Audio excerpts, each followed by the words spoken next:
Okay, this is the last section of this tutorial, section 7, where we're going to talk about the links that you can make inside of these graphic organizers to organize them and also to set up a topic and subtopic relationship, which we'll see very clearly becomes important when we're looking at the outlines. If I was to switch like we saw earlier between this diagram and the outline, you can see that there's really no organization to this information. It's just merely a list of things.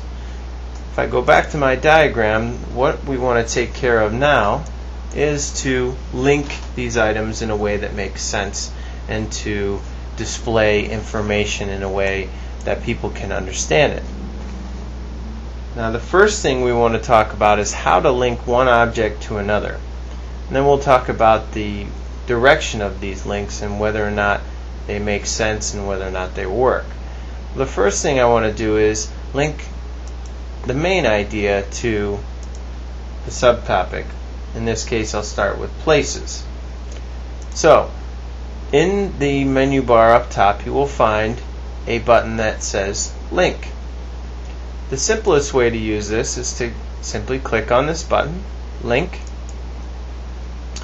click on My Favorites, and then you don't have to hold your mouse button down. You just have to move to Places, and you'll notice that these dots will show up.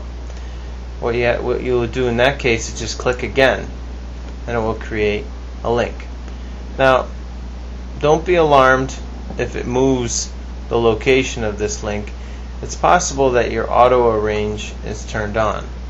For our purposes, what we want to do is turn the auto arrange off. In this section here, the auto arrange is in this drop down arrow. If you click on auto arrange, get rid of the check mark, you should be able to move these symbols to wherever you want them to be, and they won't move on you. So what I'd like you to do at this point is pause the menu, use the link button to connect My Favorites to Places, and if you need to, turn the auto arrange off. When you're done with linking, click the button again to stop linking, because we only want to do one at this point. So pause it this time, take care of your links, and then come back to do some more linking. Hopefully that worked out. If not, you can always review and check to see how I did it the first time. At this point, I'd like to take care of the rest of these links. Now again, the way to do links is to click on the link button, and what I've seen here is a little bit of a problem. It's already started to link this object to something else. If I was to click, it creates a link. Now, this is one of the things you have to watch out for, because if something's selected when you click on link, it will automatically start linking from whatever is selected to whatever you click on next.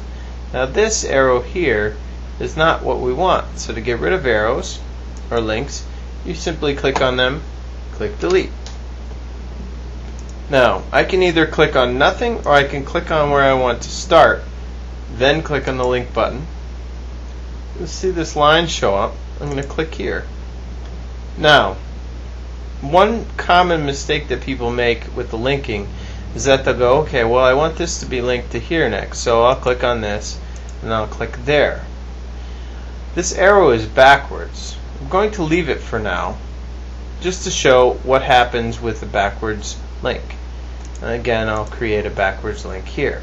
Now I'm going to turn off my linking mechanism by clicking on it in the toolbar. Alright, so now these are all linked together. However, these arrows are going from the main idea to the subtopic, and these are going from what should be a subtopic to the main idea. Let's see what happens in the outline view if that happens.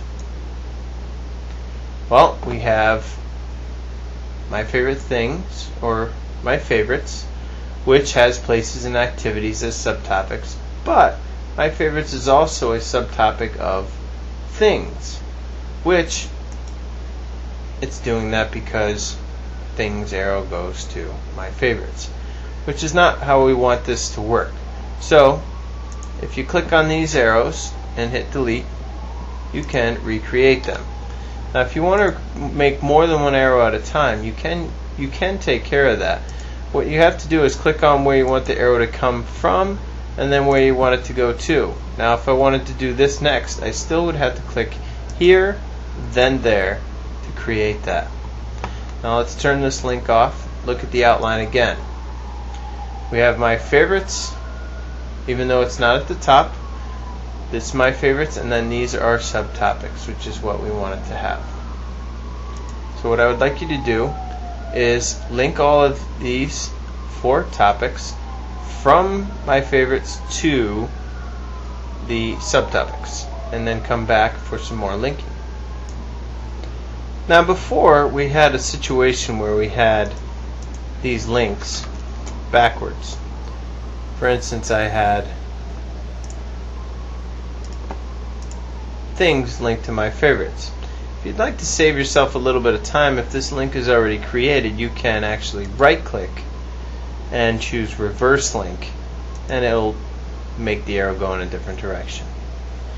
Now what I would like you to take care of next is to go to each one of your subtopics and click to the information, the subtopics of those. For instance, if I wanted to connect places to all these other subtopics, I would click here first, click link, click to the first one. Now, you can't just simply click on Arizona as we saw before, because it will do it in reverse. So you click places, then Arizona, places, Connecticut, places, Cape Cod, or whatever the different subtopics that you have in your section. Once you get through, and once you get to start doing this, this actually happens pretty quickly.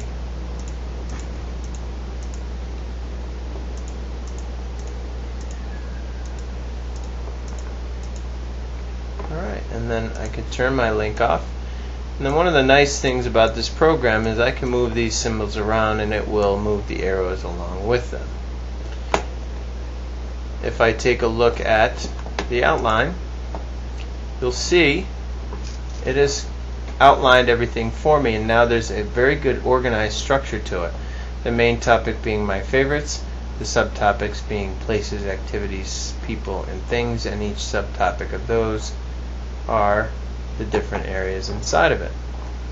As you can see, that this method of organizing the information visually also creates a text version of the information inside the program at the same time.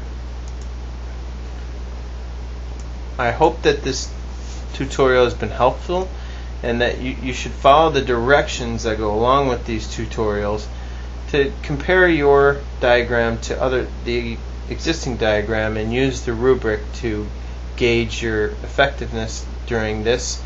You'll also be asked to fill out a survey that will check on the effectiveness of this learning environment and this learning plan. Thank you for watching.